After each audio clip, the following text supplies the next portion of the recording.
20 नहीं, कल की सूची में मेरा ख्याल है 40 लोगों का नाम होगा, जिसमें मुख्यमंत्री भूपेश बघेल पाटन से, गृह मंत्री ताम्रध्वज साहू दुर्ग ग्रामीण से सहित जितने मंत्री हैं, केवल एक मंत्री की सीट बदली है। पूरे छत्तीसगढ़ में किसी भी राजनीतिक दल को बनिस्बत भाजपा को भी इस बात का भरोसा नहीं था कि अचानक केंद्रीय चुनाव समिति की बैठक बुलाई जाएगी और उस बैठक में चर्चा के तुरंत बाद 21 प्रत्याशियों की बहुत पहले लिस्ट जारी हो जाएगी। मैं बार बार इस चीज को बोलता हूँ, सरकार को लेकर के नाराजगी कहीं भी नहीं देखती, लेकिन विधायकों को लेकर के गले तक नाराजगी है। अगर कांग्रेस विधायकों की टिकट नहीं काट पाई तो सरकार में आना मुश्किल हो जाएगा। और इस बात को समझते हुए कांग्रेस ने तय किया है कि वैशाली नगर से मुकेश चंद्राकर ही प्रत्याशी होंगे। लगभग सहमति बन गई है, यशवंत, कोई ऊपर नीचे होगा तो बाद में समझ में आएगा, लेकिन मेरी जानकारी के अनुसार मुकेश चंद्राकर ही कांग्रेस के यहाँ से प्रत्याशी होंगे। पांडे जी लगातार प्रचार कर रहे हैं, गजेंद्र यादव कर रहे हैं। सुबह 9 बजे से विजय भैया तो पाटन निकल जाते हैं। विजय बघेल से मिले कम से कम 10, 15, 20 दिन मेरे को हो चुका है। विजय बघेल जिस दिन से प्रत्याशी डिक्लेयर हुए सुबह 9 बजे पाटन निकल जाते हैं। पूरी मेहनत कर रहे हैं, तो लगातार मेहनत कर रहे हैं। अभी नवरात्रि अपने वैशाली नगर से जो युवा प्रत्याशी हैं रिकेश सेन, लोग लाख संदेह करें, लाख कोई बात बोलें, लेकिन मैं दावे के साथ बोल रहा हूँ कि जब जिस दिन कांग्रेस की लिस्ट जारी होगी, देवेंद्र यादव ही कांग्रेस के प्रत्याशी होंगे।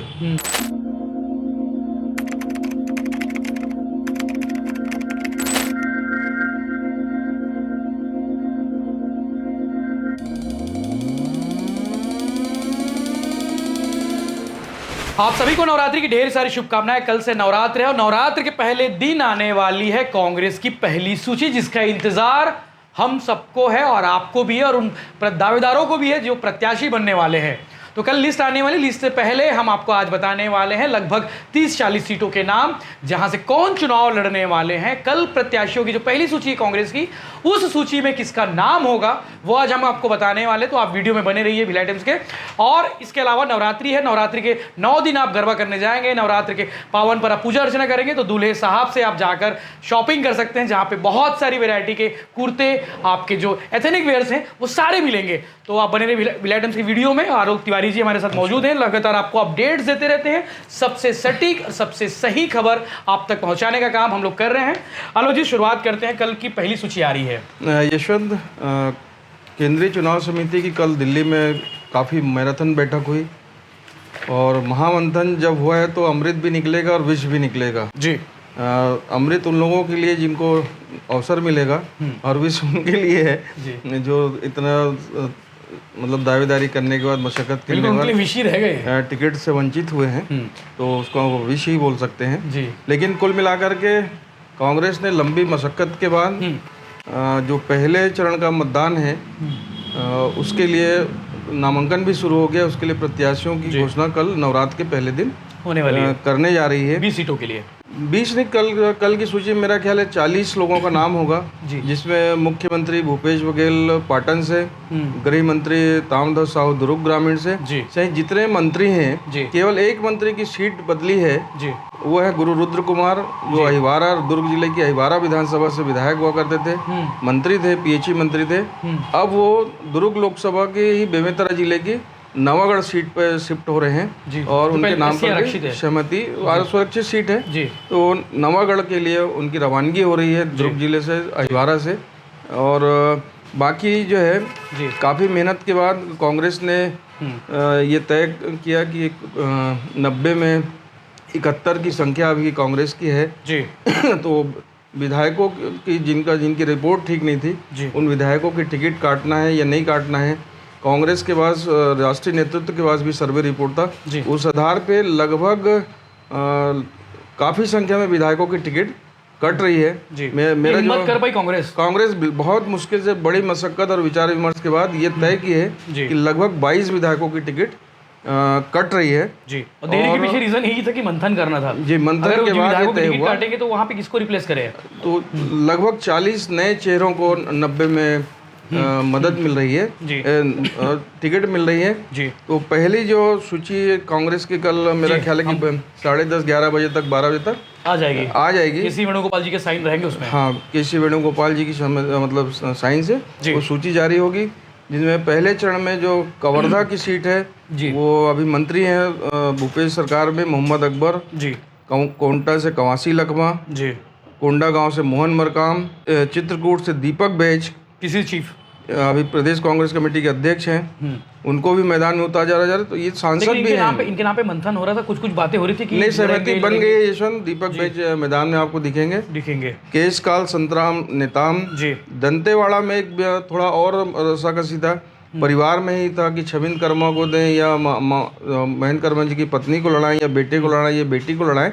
तो कुल मिला के कांग्रेस इस नतीजे पे पहुंची है कि दंतेवाड़ा से देवती कर्मा को मैदान में उतारा जाए। छन्नी साहू खुज्जी से फिर से आपको दिखेंगे। इनका मुकाबला गीता साहू से होगा, बीजेपी की गीता घासी साहू से होगा, जिला पंचायत के अध्यक्ष है भाजपा की। लेकिन खुज्जी में भी काफी विरोध का स्वर था जी।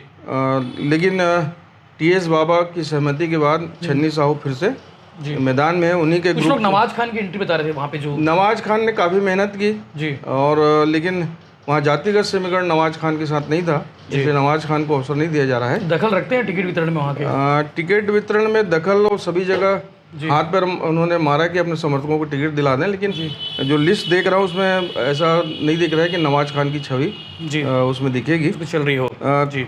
खुज्जी से छन्नी साहू, डोंगरगांव से दलेश्वर साहू, मानपुर मोहला से इंदर शाह मंडावी, भानु प्रतापपुर से सावित्री मंडावी उपचुनाव जीती थी, मनोज मंडावी जी के निधन के बाद उनकी पत्नी हैं।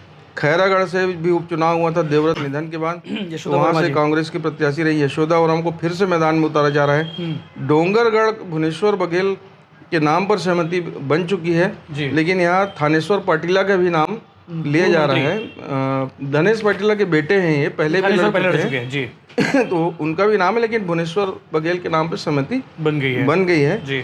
बस्तर से लखेश्वर बघेल, जगदलपुर से भी विधायक है रेखचंद जैन, उनको फिर से मैदान में उतारा जा रहा है जी। अंतागढ़ से रूप सिंह पोटाई, कांकेर से शंकर ध्रुवा, पंडरिया से विधायक की टिकट काट दी गई है और नीलू चंद्रवंशी को वहाँ मौका दिया जा रहा है। बीजापुर से विक्रम मंडावी, नारायणपुर से रजनू नेताम, एक बहुत ही हॉट सीट है राजनांदगांव, जहाँ से डॉक्टर रमन सिंह भारतीय जनता पार्टी से प्रत्याशी हैं। वहाँ कांग्रेस ने फिर से महिला प्रत्याशी को मैदान में उतारने का निर्णय लिया है और वो नाम है राजनांदगांव की मेयर हेमा देशमुख का।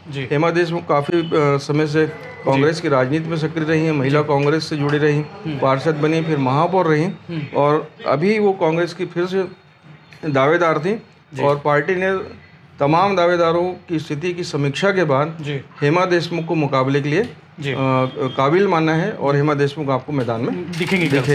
कल किसी सीट पे दावेदार बहुत बहुत सारे राजनांदगांव से उदय मुदलियार जी के बेटे हैं जीतू मुदलियार, उनके भी नाम की चर्चा थी और फिर नरेश डाकलिया पूर्व मेयर थे, उनके नाम पर भी विचार था। कुलवीर छाबड़ा जिला कांग्रेस कमेटी के अध्यक्ष थे, उनके नाम पर भी चर्चा हो रही थी जी। और सबसे बड़ी चीज इस बार गांव के लोगों ने भी टिकट मांगी थी। ग्रामीण क्षेत्र के दावेदार भी बहुत सारे थे, अंगेश्वर देशमुख, भागवत साहू जो अभी जिला कांग्रेस कमेटी के अध्यक्ष हैं और गोवर्धन देशमुख मंडी अध्यक्ष हैं, वो भी दावेदार अच्छे, बहुत मजबूत दावेदार। पार्टी को थोड़ा सा मंथन करना पड़ा होगा। मंथन करने के बाद इतने अच्छे दावेदार है कि सारे लोगों की स्थिति की समीक्षा करने के बाद कांग्रेस ने पाया है कि हेमा देशमुख वहाँ मुकाबले के लिए अन्य प्रत्याशियों के मुकाबले बेहतर है। क्या रीजन रहा होगा, मतलब हेमा ही फाइनल करने में पार्टी पीछे?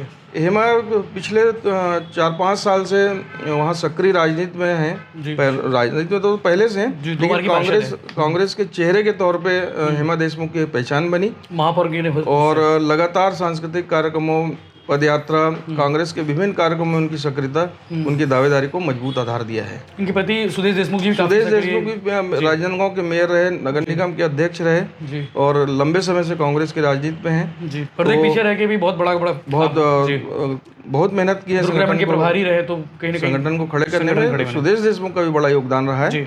तो कुल मिलाकर के सारे प्रत्याशियों में बेहतर स्थिति हेमा देशमुख, सारे समीकरण, सारे सर्वे को सारे समीकरण महिला कैंडिडेट होने के कारण हेमा देशमुख एक मजबूत महापौर होने की वजह से बाकी पार्षद भी मेहनत करेंगे, वार्डों में मेहनत करेंगे। कांग्रेस के लोग इनके पीछे खड़े दिखेंगे, मतलब कांग्रेस का कार्यकर्ता इनको स्वीकार कर लेगा। इस बार डॉक्टर साहब को एंटी इंकम्बेंसी वगैरह कोई रीजन महसूस तो नहीं? यशवंत राजनांदगांव की राजनीति को मैंने करीब से देखा और समझा है। राजनांदगांव से डॉक्टर रमन सिंह एक शांत, हसमुख और एक लोकप्रिय चेहरा है डॉक्टर रमन सिंह। 15 साल मुख्यमंत्री रहे और जो भी काम वहाँ दिखता है, चाहे वो स्टेडियम का हो, चाहे कॉलेज का हो, चाहे फ्लाईओवर हो, चाहे बाईपास हो, बड़े बड़े काम जो इंफ्रास्ट्रक्चर डेवलपमेंट दिखता नजर आता है, जो मील का पत्थर साबित हो रहे हैं राजनांदगांव के लिए, और डॉक्टर रमन सिंह के टाइम में हुआ है। लेकिन हेमा देशमुख की सक्रियता और लोकप्रियता, मतलब दोनों की लोकप्रियता में वहाँ मुकाबला देखने को आपको मिलेगा। लेकिन एक चीज रमन सिंह कतई कमजोर नहीं है जी। लेकिन एक चीज लोग बोल रहे थे कि डॉक्टर साहब को इस बार सीट छोड़ देनी थी, बाकी और भी कार्यकर्ता थे, नीलू शर्मा थे, मधुसूदन यादव थे, और भी लोग थे मैदान पे। हाँ, बहुत सारे लोग थे, नीलू शर्मा, उनकी पारी शुरू हो जाती है यादव जी, खूबचंद पारक जी है ना, तो बहुत सारे दावेदार थे। लेकिन पार्टी ने डॉक्टर रमन सिंह को बहुत सारे कारणों से लड़ाया है यशवंत, कि पूरे छत्तीसगढ़ में डॉक्टर रमन सिंह के चेहरे के मुकाबले भारतीय जनता पार्टी के पास अभी फिलहाल कोई दूसरा चेहरा नहीं है, इसलिए डॉक्टर रमन सिंह सर्वमान्य चेहरे। बाकी सरकार आ जाएगी तो सारे लोग अप्लाइज हो जाएंगे जिस तरह पहले हुए हैं। हाँ, और एक चेहरे के तौर पर डॉक्टर रमन सिंह चुनाव प्रचार करेंगे। ठीक है, पहले चरण के सीटों की बातें हो गई। अब हम आते हैं दूसरे चरण के सीटों पे, जहाँ पे दूसरे चरण यानी कि 17 नवंबर को मतदान की तारीख तय हुई है। और सबसे पहला जो नाम है, सबसे बड़ा जो नाम है, सबसे चर्चित सीट जो नाम है वो है पाटन की। भूपेश बघेल जी, पहला नाम उन्हीं का रहेगा दूसरे चरण में। पाटन भूपेश बघेल, अच्छा मुकाबला देखने मिलेगा यशवंत, क्योंकि पार्टी ने बहुत पहले ही वहाँ सांसद विजय बघेल को मैदान में उतार चुकी है जी।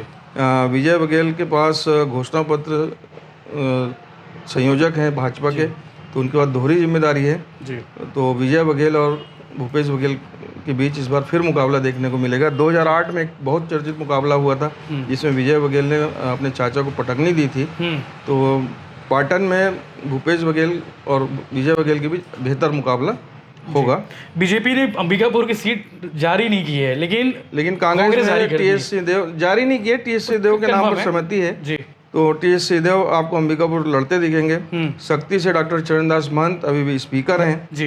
दुर्ग ग्रामीण से मैंने पहले ही बताया आपको ताम्रध्वज साहू साझा लोग, लेकिन कयास लगाते रहे कि भैया बेमेतरा जाएंगे ताम्रध्वज साहू, बेमेतरा बालोद से भी उनका नाम, हालांकि सारे कयास पहले ही आपने विराम लगा दिया, लेकिन ताम्रध्वज साहू दुर्ग ग्रामीण ही कुल मिलाकर बिल्कुल तैयारी लड़ेंगे वहाँ पे। साझा से अपने परंपरागत गढ़ से रविंद्र चौबे फिर से आपको भिड़ते दिखेंगे जी। यहाँ बड़ा संवेदनशील मुकाबला देखने को मिलेगा यशवंत आरंग में, यहाँ नहीं साझा में सॉरी जी। साझा में भारतीय जनता पार्टी ने जो बीरनपुर हत्याकांड से प्रभावित हुए थे भुवनेश्वर साहू, उनके पिता को ईश्वर साहू को मैदान में उतारा है जी। तो इस बार वहाँ मुकाबला जो है, बाकी पार्टी वाले भी सारे लोग लगे हैं उस वहाँ पे। देखिए ईश्वर साहू के पीछे चर्चा है कि ओपी माथुर ने खुद कहा है कि उस सीट पर मेरी नजर है। ईश्वर साहू जो है भारतीय जनता पार्टी पूरे परिवार के साथ खड़ी है जी, और एक हिंदुत्व के कार्ड पे साझा के आसपास से लगी सीटों पे इसका असर पड़ेगा यशवंत। अभी उनके वीडियोस वायरल होने शुरू हो गए ईश्वर साहू जी के, जो बहुत गंभीरता से पार्टी चुनाव को लड़ रही है। हिंदुत्व का कार्ड चलेगा, कवर्धा, साझा, खैरागढ़, आपको इस सब सीट पे, बेमेतरा, नवागढ़, इस सब सीट पे उसका असर देखने मिलेगा। हिंदू समाज में गहरी नाराजगी है यशवंत उस घटनाक्रम से जी, तो इसका असर कहीं न कहीं देखने को मिलेगा। हालांकि पार्टी कुछ प्लान कर रही होगी कांग्रेस वहाँ पे कि इसका डैमेज, इस जो डैमेज हुआ तो उसका कंट्रोल हम अब वो आगे देखने में आएगा कैसे भाजपा उसको कांग्रेस मुकाबला।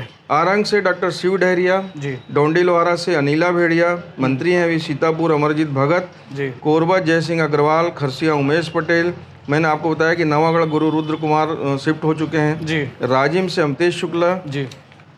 दुर्ग शहर से अरुण बोरा को फिर से मैदान में आप लड़ते देखेंगे।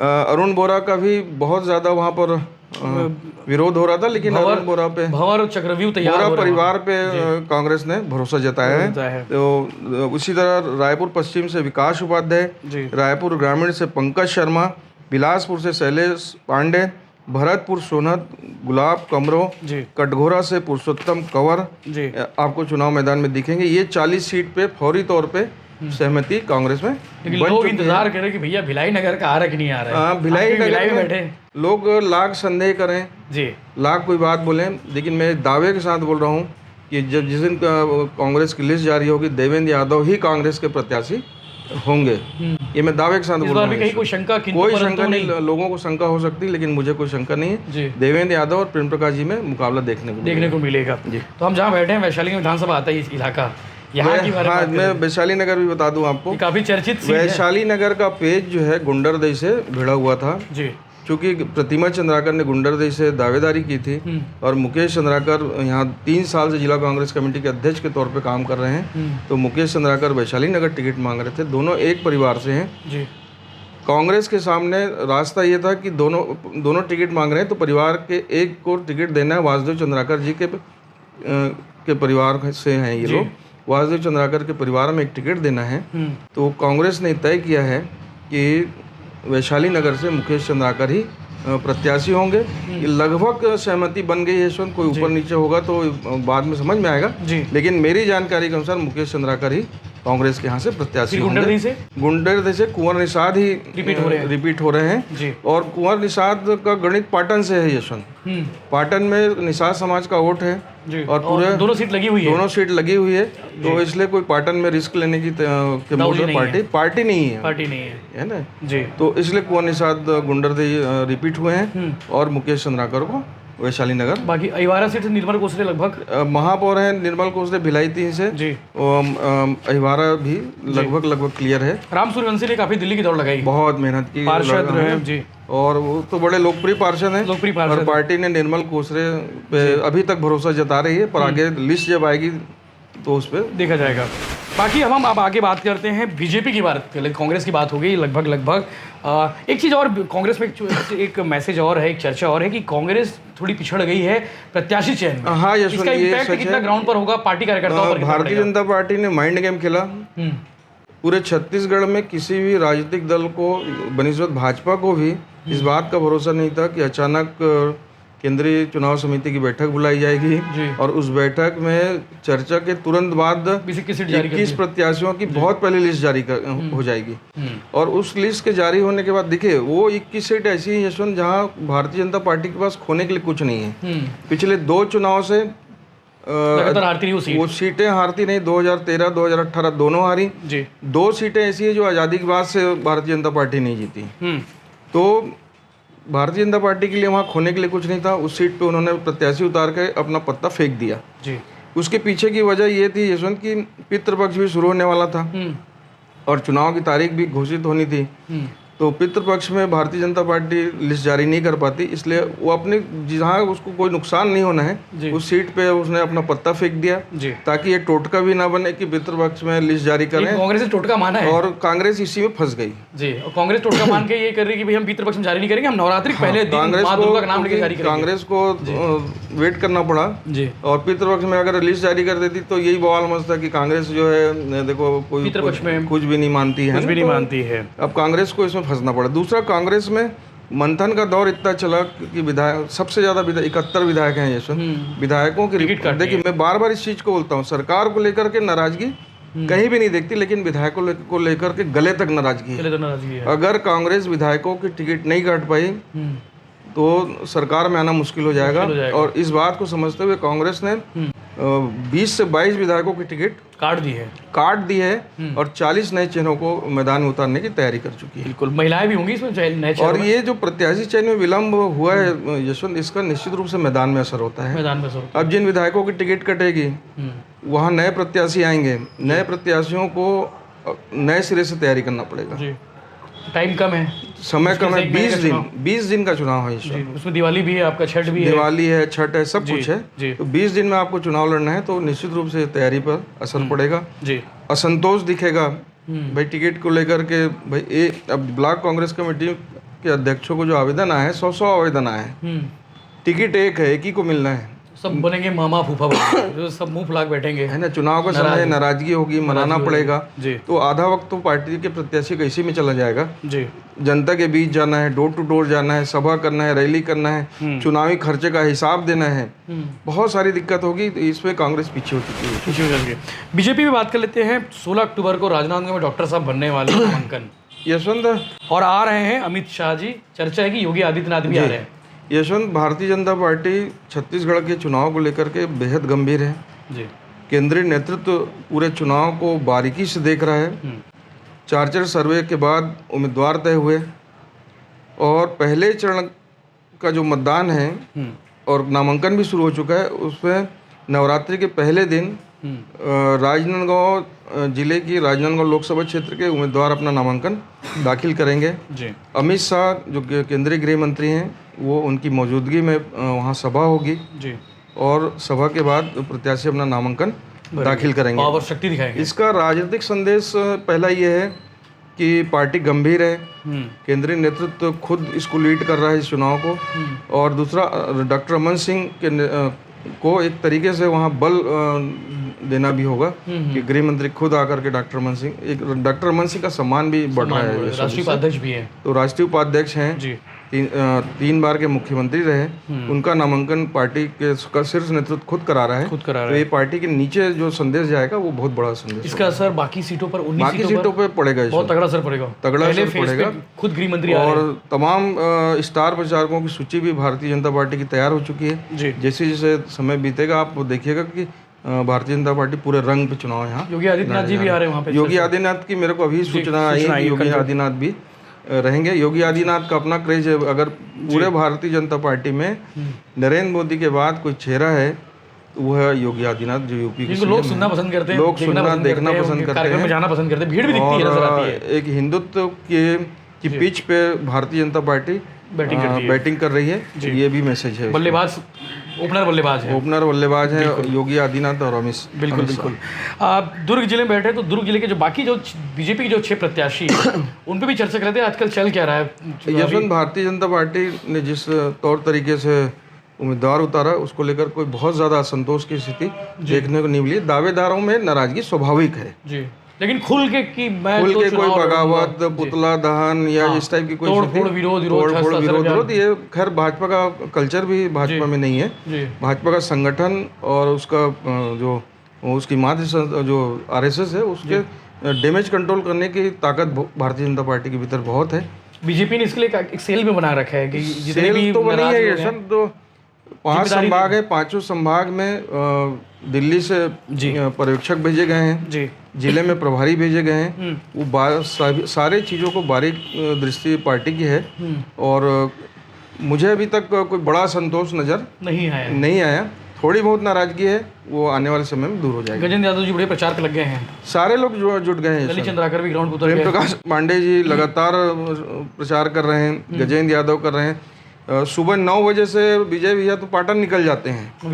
विजय बघेल से मिले कम से कम 10, 15, 20 दिन मेरे को हो चुका है जी। विजय बघेल जिस दिन से प्रत्याशी डिक्लेयर हुए सुबह 9 बजे पाटन निकल जाते हैं, पूरी मेहनत कर रहे हैं। तो लगातार मेहनत कर रहे हैं। अभी नवरात्रि अपने वैशाली नगर से जो युवा प्रत्याशी हैं रिकेश सेन, और लगभग सभी मंडलों की बैठक उनकी हो चुकी है। हम लोग लगातार उनको कवर भी कर रहे हैं, तो चीजें सामने आ रही है कि वो खाना खाने की उनकी फुर्सत नहीं है, लोगों के बीच जा रहे हैं। समोसा चाय से उनका घर चल, अभी मतलब उनको खुद चल रहा है, अभी ठीक है, खाना खा रहे हैं, लगातार लोगों से मिल रहे हैं। जिस दिन उनकी टिकट डिक्लेयर हुई जलेबी चौक कैंप में उनका बड़ा जलसा हुआ, लोगों ने अभिनंदन किया। तो ये रिकेश को लेके उत्साह तो साफ दिख रहा है। बाकी महिलाओं में भी क्रेज नजर आ रहा है उसमें। हाँ, महिलाएं तो रिकेश को चाहती भी हैं। करवा चौथ, तीज मिलन, करू भात, पता नहीं क्या क्या, मतलब टमाटर बांट दिए, करेला बांट दिए, इसमें महिलाओं के बीच उसकी लोकप्रियता है, इसमें कोई शंका नहीं, वही आधार भी है उसका। बिल्कुल। तो लगभग बातें हो गई और कोई विषय छूट तो नहीं रहा। मुझे लगता है कि सारी विषयों पर हम बात कर लिए, जो जरूरी विषय तो अभी तक का जरूरी विषय पर हम चर्चा कर लिए। आगे फिर हम लोग चर्चा करते रहेंगे। बाकी भिलाई टाइम्स की टीम आपको नजर आने वाली है ग्राउंड पे। हम शुरुआत करने वाले हैं राजनांदगांव, और हम राजनांदगांव आकर आपसे जानेंगे, आपसे पूछेंगे। राजनांदगांव के अलावा पहले चरण की जो सीटें हैं उन पर हम पहले पहुंचेंगे। दुल्हे साहब स्पॉन्सर और सहेली ज्वेलर्स स्पॉन्सर, दुर्ग, भिलाई और रिसाली, उनका भी धन्यवाद जो हमें स्पॉन्सर किए इस शो के लिए। और बाकी बने रहिए भिलाई टाइम्स के साथ में। चैनल को सब्सक्राइब कर लीजिए। नवरात्रि आ रहा है, नवरात्रि से पहले आप चाहे तो शॉपिंग कर सकते हैं दुल्हे साहब जाकर। अगर आप भिलाई टाइम्स के सब्सक्राइबर हैं तो आपको एक विशेष ऑफर भी मिलेगा। जय हिंद, जय जवाहर।